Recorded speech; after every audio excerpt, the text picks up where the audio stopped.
Bismillahirrahmanirrahim. Assalamualaikum warahmatullahi wabarakatuh.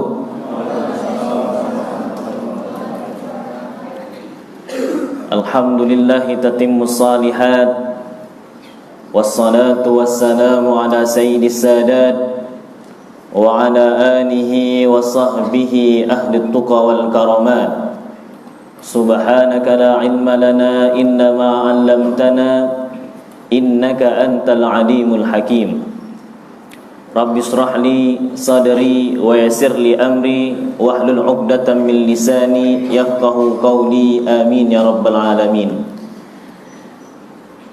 Dewan Pengurus Masjid Al-Fattah yang dirahmati oleh Allah, kaum muslimin dan muslimat yang insyaallah kita akan dirahmati oleh Allah Subhanahu wa taala.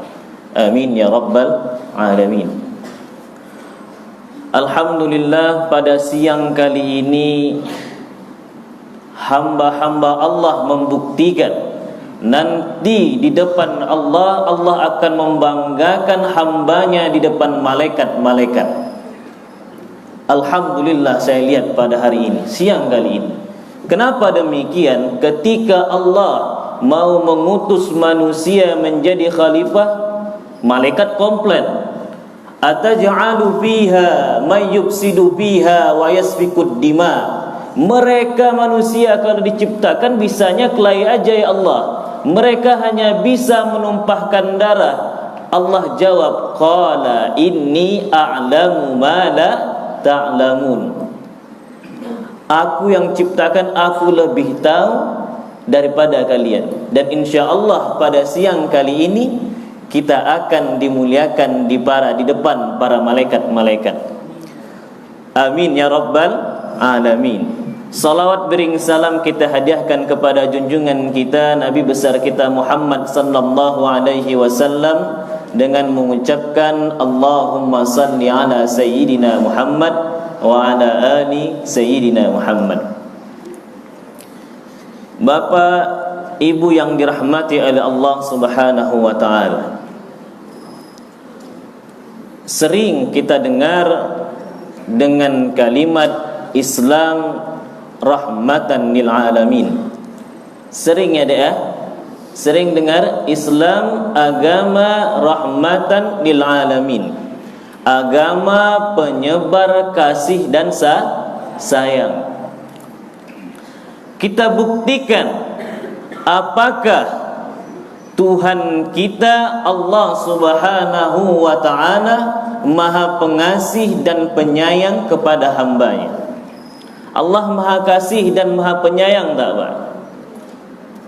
Karena sayangnya Allah, kita bisa bergerak di masjid ini. Banyak yang sehat, yang kuat banyak yang berotot, tapi hati yang bisa melangkahkan kaki, nikmat terbesar adalah nikmat iman dan Islam. Betul tak tuh Pak?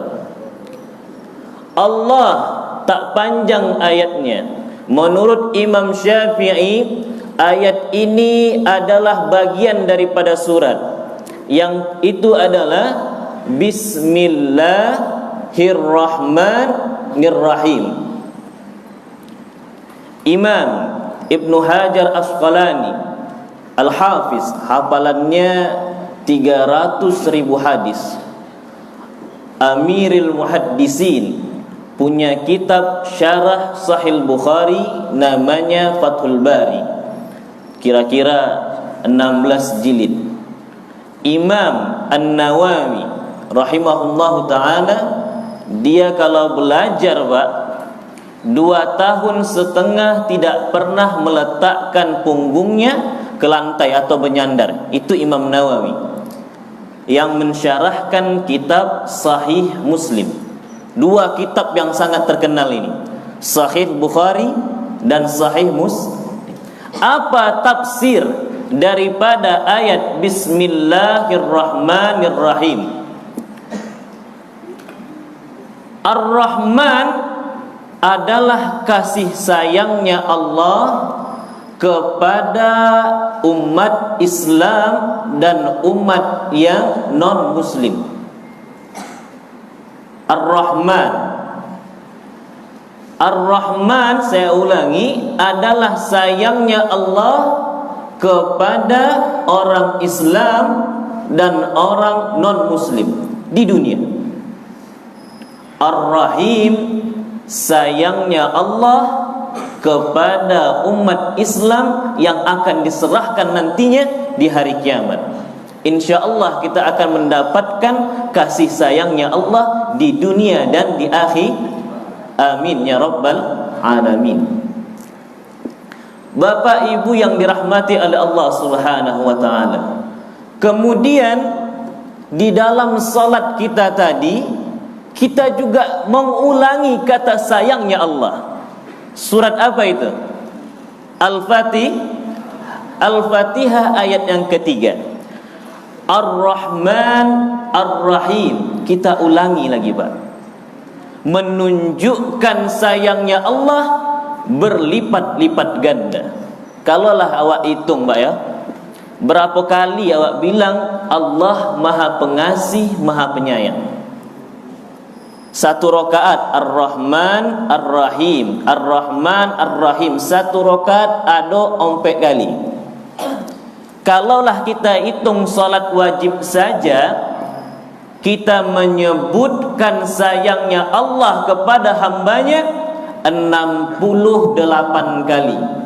Itu salat wajib aja tuh, Pak. Itu salat wajib aja deh. Bahwa Allah Maha Pengasih dan Maha Penyayang. Dengan sayangnya Allah kita berkumpul di masjid yang mulia ini 68 kali, Pak. Kalaulah awak hitung salat sunnah kita tadi, salat tahiyatul masjid kita tadi, salat tahajud malam kita tadi, salat istikharah kita tadi, salat hajat kita tadi, berlipat-lipat ganda. Yang kita tengok, yang pertama Tuhan kita sepakat Ar-Rahman Ar-Rahim, Maha Pengasih dan Maha Penyayang. Berapa kali kata-kata Ar-Rahman atau sepengkalan Ar-Rahimah, Irham, Ar-Rahimin, berapa kali di dalam Al-Quran? Saya baca di dalam kitab Mu'jam Mufarras li Alfazil Quran, saya penasaran nih, Pak. Berapa kali bahwa kalimat Ar-Rahman, rahmah, kasih sayang, itu ada 315 kali, Pak. Dan nama Allah bersanding dengan rahmat ada 200 kali. Saya mau banding-bandingkan dalam kitab ini. Di bawahnya ada As-Sabirin, di bawahnya lagi ada Al-Afu. Menunjukkan kalau kita buat di variabel gitu, yang paling tinggi adalah Ar-Rahmah, menunjukkan agama Islam. Allah Subhanahu wa taala Tuhan kita rahmatan lil alamin, sangat sayang kepada hambanya. Dan sayangnya Allah kita manfaatkan untuk berjuang sama-sama di jalan Allah. Mungkin yang di sini alhamdulillah pada baik semua, yang di luar sama-sama kita kasih sayang kita, menunjukkan bahwa Islam adalah agama yang penebar kasih sayang, rahmatan lil alamin.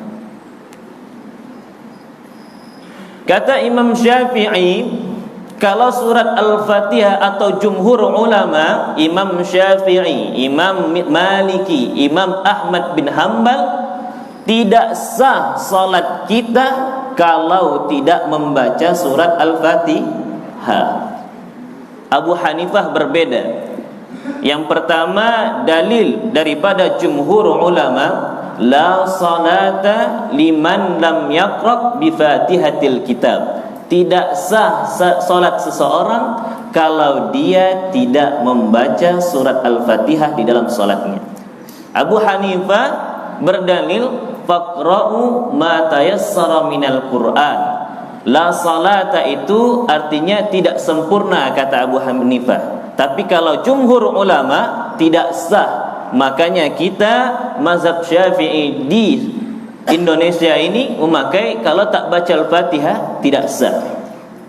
315 kata-kata rahmah dan Allah bersanding dengan kata-kata rahmat penebar kasih sayang itu 200, Pak. Wa rahmati wasi'an kulla syai. Kasih sayangku, kata Allah di situ, disebar dari seluruh alam. Kita sebagai hambanya, mungkin saya sebagai guru, saya sayangi murid-murid saya. Mungkin bapak sebagai apapun kerjanya, ya sayang. Bapak polisi kita juga menyayangi rakyatnya. Apapun kita pemimpin menyayangi bawahannya juga menyayangi. Yang besar sayang yang kecil sayang yang Dulu saya belajar di Mesir, Pak. Belajar kutubus sittah, hadis-hadis sahih Bukhari, sahih Muslim, Sunan At-Tirmizi. Sebelum saya diajarkan daripada guru-guru saya, diingatkan hadis musalsal namanya, Pak. Kalau Bapak tahu, dari Nabi mengajarkan sahabat sebelum mulai pelajaran dibacakan hadis itu dulu. Nanti sahabat kepada tabi'in sebelum mulai pelajaran baca hadis dibacakan hadis tersebut. Sampailah ke guru-guru kami menunjukkan sebelum kita baca kitab hadis, kita baca hadis ini terlebih dahulu. Namanya hadis musalsal bi awwaliyah. Di dalam kitab Sunan At-Tirmizi yang diriwayatkan daripada sahabat Abdullah bin Amr bin As. Ar-rahimun yarhamuhumur rahman, irhamu man fil ardi yarhamukum man fis sama. Orang yang berkasih sayang karena Allah, sayangilah olehmu siapapun yang ada di muka bumi ini, nanti ahli langit akan menyayangi kalian. Siapapun itu, Pak. Yang kedua, yang pertama tadi Allah Ar-Rahman Ar-Rahim, sekarang panutan kita. Apakah Nabi Muhammad Ar-Rahman, rahmah lil alamin, penyebar kasih sayang? Jelas dalam surat Al-Anbiya ayat 107, wa ma arsalnaka illa rahmatan lil alamin. Nabi, pujian rahmatan lil alamin ini, Pak, itu hanya untuk Nabi Muhammad sallallahu alaihi wasallam. Bukan rahmatan linnas, bukan rahmatan untuk manusia saja, dan bukan rahmatan untuk lil muslimin. Wa ma arsalnaka illa rahmatan lil muslimin, tidak, tapi lil alamin, semua alam semesta. Percaya tak, Pak? Dari hadis Nabi, ada hadis Nabi itu tak boleh kita itu beristinja dengan tulang. Ada dulu kalau di Mekah itu batu-batu, dia kan tulang ini keras dan kering. Kalau kita nak basuh, mohon maaf, buang air besar dan buang air kecil itu dengan yang seperti batu gitu. Maka tulang ada dulu pakai. Nabi Muhammad melarangnya karena bahwa tulang itu bukan tulang Sumatera Utara ini, Pak. Tulang apa itu? Tulang kambing kah, tulang sapi kah, tulang ayam, itu adalah makanan dari jin. Kalaulah awak pakai itu untuk buang air kecil, jin pun bingung gitu. Ini bau apa kok, tulang kok baru pertama kali ya makan macam gini nih. Agak-agak cemana berkuah gitu kan. Nah, ini cemana nih bilang. Itu menunjukkan Nabi Muhammad rahmatan lil alamin, dan umatnya harus juga menyebar kasih sayang. Bapak-bapak yang dirahmati, ada ibu-ibu, Pak? Oh, ahyanda dan ibunda yang dirahmati oleh Allah Subhanahu wa taala. Dan juga Nabi Muhammad pernah bersabda, jangan buang air kecil di lubang-lubang. Ini kebiasaan nih adik-adik, tak boleh ya, apalagi di selokan yang bau ada sampah di situ. Kenapa? Dikarenakan di sana juga ada rumah jin, tempat jin. Makanya jangan tembak sembarangan. Ya, karena Nabi Muhammad suruh kita berkasih sayang sama jin juga. Bukan syaitan, Mbak ya, jin. Karena jin ini ada yang muslim, ada yang kafir. Cobalah rumah awak dikencingkan, ngamuk tak? Jin kalau ngamuk macam mana kan?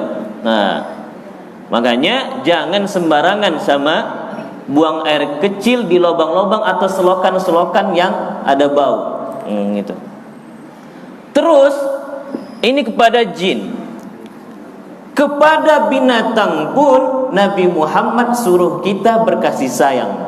Ada dulu sahabat, waktu itu sering senang kali dia mau bakar-bakar serangga-serangga semut. Ada di tepi-tepi kumpul kan, ketawa-ketawa. Kan bakar-bakar senang kan, kabur dia semua tuh. Kita kecil macam itu juga dulu Pak. Nak senang aja nak apa ganggu-ganggu binatang, dia tak bisa ngapa-ngapa kan. Coba ganggu harimau. Tak ada yang berani kan. Yang kecil-kecil kita berani menindas yang kecil gitu kan. Nabi bilang, la tu'adzibu bin nar. Jangan azab dengan api illa rabbun nar, kecuali Allah yang mempunyai api. Tak boleh deh bakar-bakar binatang. Berakhlak kita disuruh Nabi. Kalau mau sembelih, sembelih dengan yang baik kata Nabi. Ditajamkan pisau tu betul-betul, jangan tumpul. Potong orang yang punya ilmu, jangan asal motong-motongnya. Dan Nabi Muhammad itu ayahanda dan ibunda dipuji sama Allah bukan karena bengkak kakinya solat, Pak.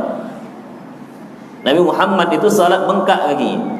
Tapi Nabi Muhammad, wa innaka ala khuluqin azim, wa innaka la'ala khuluqin azim. Nabi Muhammad dipuji Allah karena mempunyai akhlak yang sangat luar biasa. Kalaulah Allah Tuhan kita Maha Pengasih dan Maha Penyayang, Nabi kita begitu juga. Toh kenapa kita gara-gara main bola bisa berkelahi? Toh kenapa kita, parahan dulu mungkin orang yang buat main bola itu untuk ajang silaturahmi gitu Pak ya. Kampung ini lawan kampung ini. Mungkin bapak di kantor, bapak yang bagian ini sama bapak bagian ini. Tujuannya indah, silaturahmi. Tapi ada setan-setan yang mengasut kita supaya berkelahi aja. Adik-adik gitu juga. Jangan karena es krim kita berkelahi. Jangan dengan hal-hal yang sedikit yang sebenarnya kita bisa bersama mengerjakan bersama-sama demi agama Allah ini, malah kita hancurkan dengan hawa nafsu kita. Nauzubillah. Jangan berkelahi. Begitu juga dengan tumbuhan-tumbuhan yang diajarkan Nabi. Man qata'a sidratan, siapa yang potong pohon sidrah, qasawwaballahu ra'sahu finnar. Allah sungkurkan kepalanya ke dalam api neraka. Kepada jin Nabi ajarkan untuk buat kasih sayang. Kepada hewan Nabi ajarkan untuk berbuat kasih sayang. Kepada tumbuhan Nabi ajarkan untuk berkasih sayang kepada tumbuhan, apalagi yang namanya manusia. Manusia harus berkasih sayang lebih dari apa? Dari binatang, dari hewan. Dan kita lebih banyak hal yang bisa menyatukan kita daripada hal yang menyisihkan kita.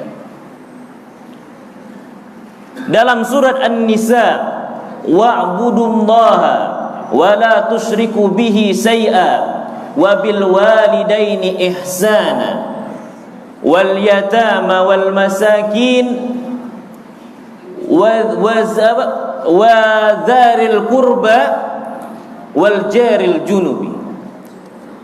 Bertakwalah, beribadahlah kepada Allah dan jangan mensyarikatkan kepada satu pun. Jangan syarikatkan Allah. Berbuat baik kepada orang tua, anak yatim, miskin, tetangga dekat dan tetangga jauh. Dulu ketika Nabi Muhammad hidup dalam Sahih Muslim, sering malaikat Jibril ni ngomong terus, Pak, berbuat baiklah kepada tetangga, berbuat baiklah kepada tetangga, sampai Nabi Muhammad menyangka kalau ada kita tetangga kita yang mati, kita wajib berwarisan, berwasiat warisan kepada tetangga kita, saking malaikat Jibril suruh baik kepada tetangga. Ibnul Qayyim dalam tafsirnya mengomentari hadis ayat ini, bahwa yang dimaksud dengan tetangga dekat dan tetangga jauh, baik itu muslim ataupun non muslim, baik kita, Pak. Dalam hadis Ali bin Abi yang diriwayatkan oleh Ali bin Abi Thalib, 3 ini yang tak bisa ada ringanannya, Pak.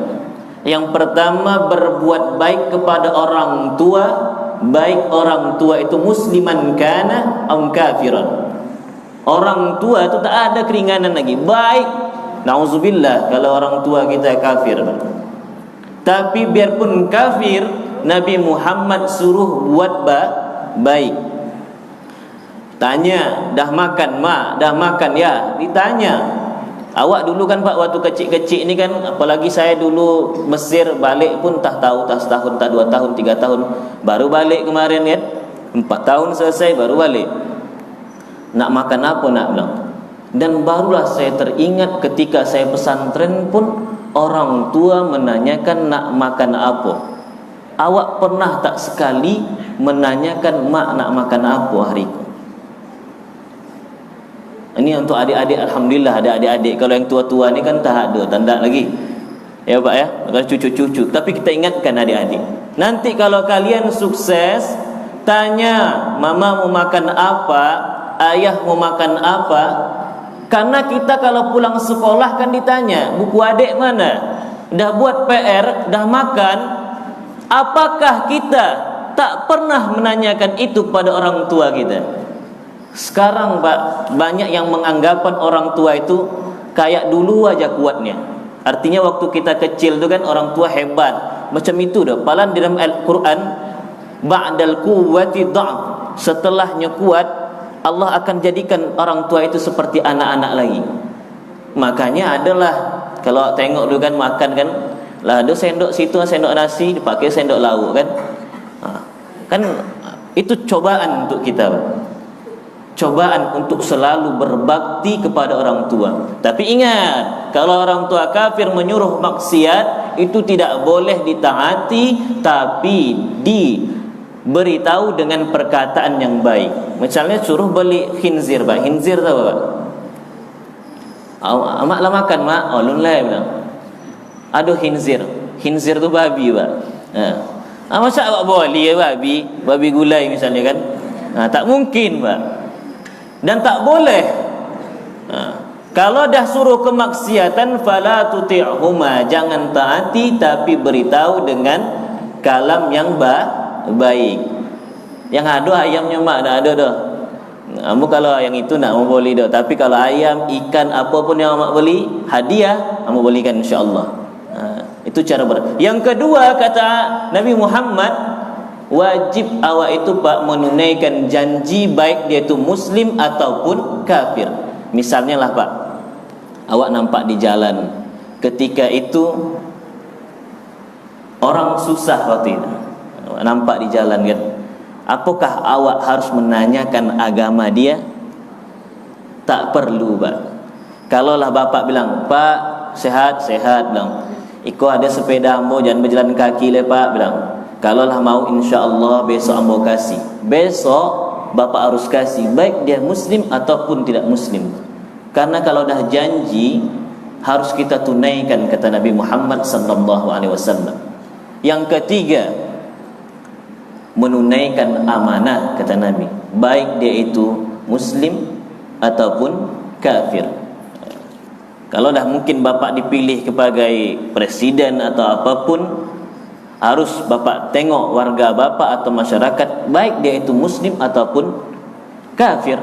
Kalaulah kafir tak makan, awak kasihlah makan. Menunjukkan Islam agama yang rahmatan lil alamin.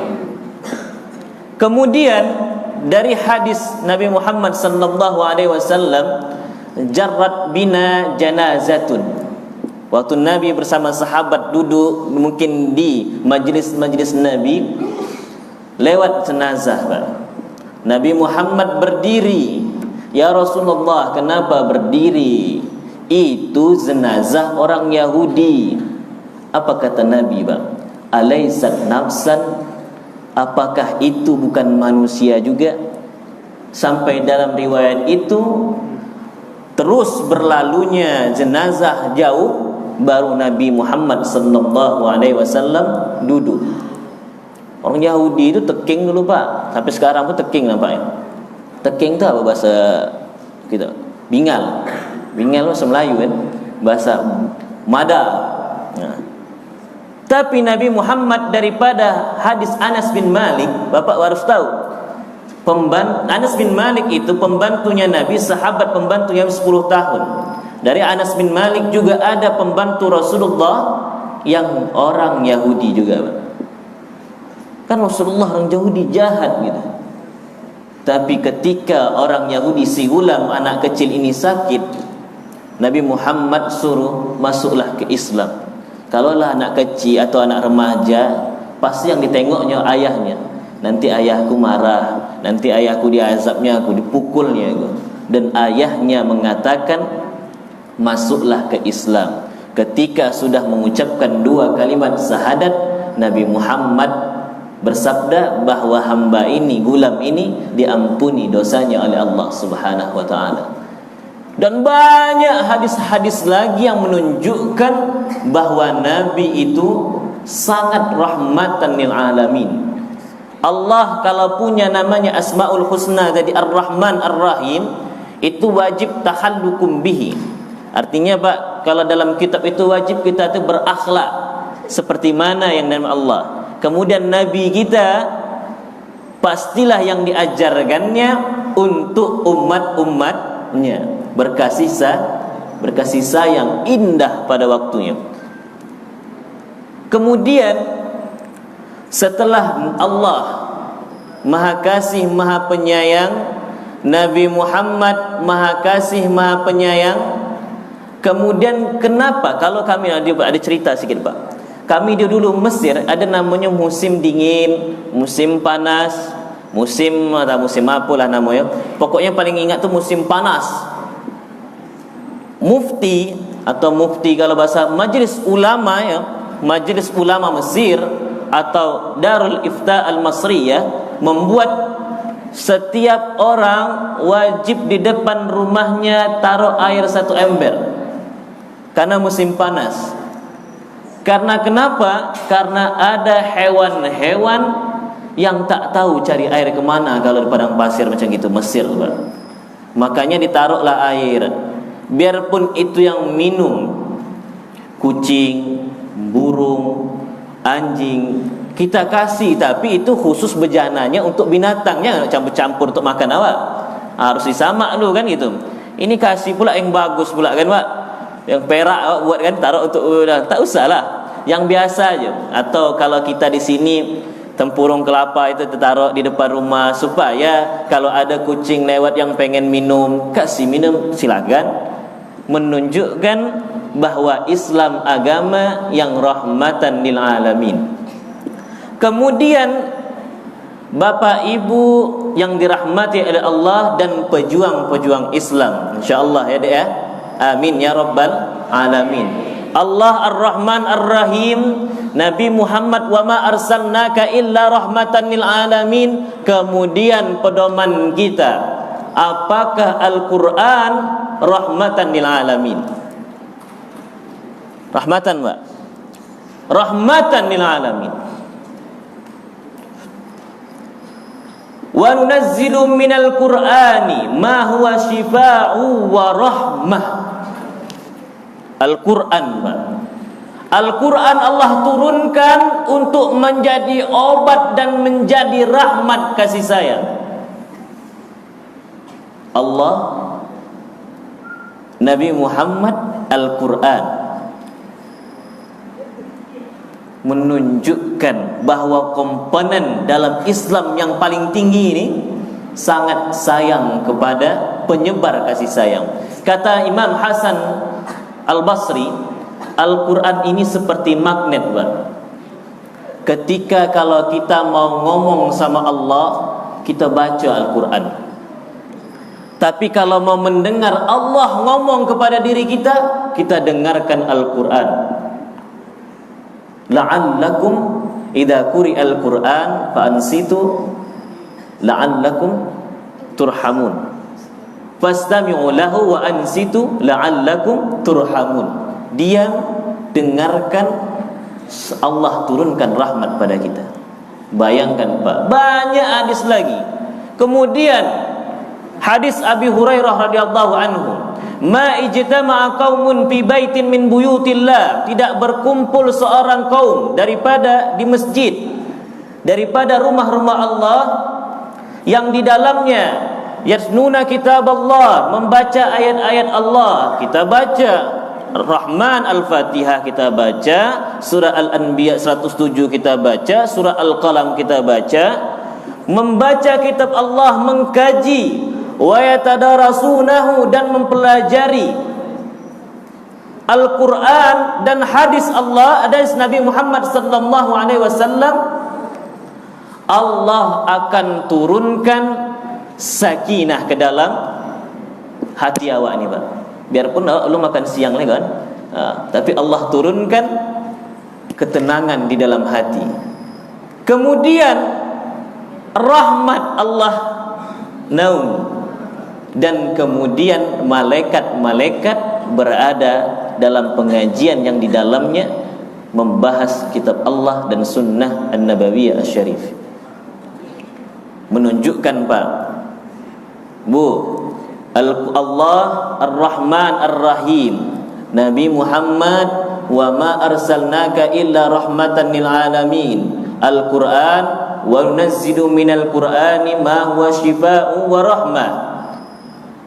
Tiga komponen ini, Allah Tuhan kita, Nabi Muhammad pedoman, Nabi Muhammad uswatun kita, panutan kita, Al-Quran pedoman dan kitab kita, menunjukkan Islam agama yang rahmatan lil alamin. Saya pernah baca kitab yang lain, Pak. Ya. Ada Talmud punyanya Imam Yahudi, ada Barnabas, saya baca. Tapi menunjukkan agama Islam, saya beritahu agama Islam sangat rahmatan lil alamin. Memandang orang yang non muslim dengan ainur rahmah, Pak, dengan mata kasih sayang.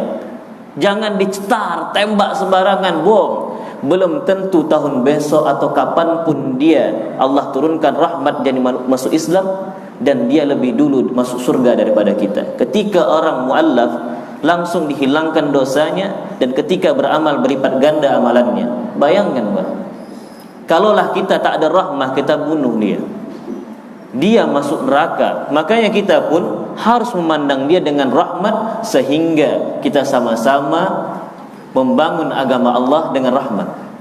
Kalau tak ada kasih sayang, kalau tak ada akhlak, orang berilmu pun macam saya, Pak, tak ada gunanya. Contoh, saya contohkan, dalam hukum fikih 340 kambing itu ada zakatnya, Pak. 1 ekor kambing. Kalau saya ni tinggalnya 39 saya punya kan, saya orang fikih, paham agama tapi tak berakhlak, malam besok lahir satu ni, datang orang ambil zakat, mereka mampus juga awak kan, awak kirim satu. Saya jual besoknya, sebelum yang lahir tu saya jual satu. Itu tak berakhlak. Adapun yang lain, mungkin bapak punya kerja masing-masing, mungkin kita bermuhasabah diri kita masing-masing. Kalaulah tanpa akhlak, tak ada guna kita ni. Menunjukkan akhlak adalah tuntutan. Kata Imam Ini satu terakhir, insyaallah penutup. Kata Imam namanya Imam Al-Ashur, Ibnu Ashur. Beliau tamat daripada Tunisia, Az-Zaitunah, Pak. Kata beliau, maudhu' tema daripada risalah kenabian Nabi Muhammad sallallahu alaihi wasallam adalah rahmatan lil alamin. Tema terbesar daripada Nabi Muhammad diturunkan ke muka bumi ini untuk menjadi penyebar kasih sayang di alam semesta ini. Demikianlah yang saya sampaikan, sedikit yang saya sampaikan. Saya ini tak punya ilmu, Pak. Mohon maaf, bukan saya menasihati, saya hanya ingin bercerita sama ayahanda dan ibunda bahwa agama kita ini indah dan sangat indah daripada yang lainnya, Pak. Kalaulah ilmu apalah, yang makan garam duluan bapak lah. Awak belum lagi, awak makan gula. Tapi sama-sama kita tegakkan. Saya sebagai pengajar mengajari, bukan mengajari, Pak, bercerita sama bapak. Nauzubillah, saya mengajari. La ilma lana illa ma 'allamtana. Tak ada ilmu awak ni kecuali Allah ajarkan sedikit ini, Pak. Ini awak sampaikan. Bapak sebagai ayahanda juga melatih anaknya mengajari. Pengurus masjid juga memakmurkan masjidnya. Semua kita sama-sama kerja sesuai dengan fungsi kerja kita masing-masing. Demikianlah yang saya sampaikan. Mudah-mudahan sedikit ini bisa bermanfaat, terkhusus bagi diri Al-Fakir sendiri. Wabillahi taufiq wal hidayah. Assalamualaikum warahmatullahi wabarakatuh.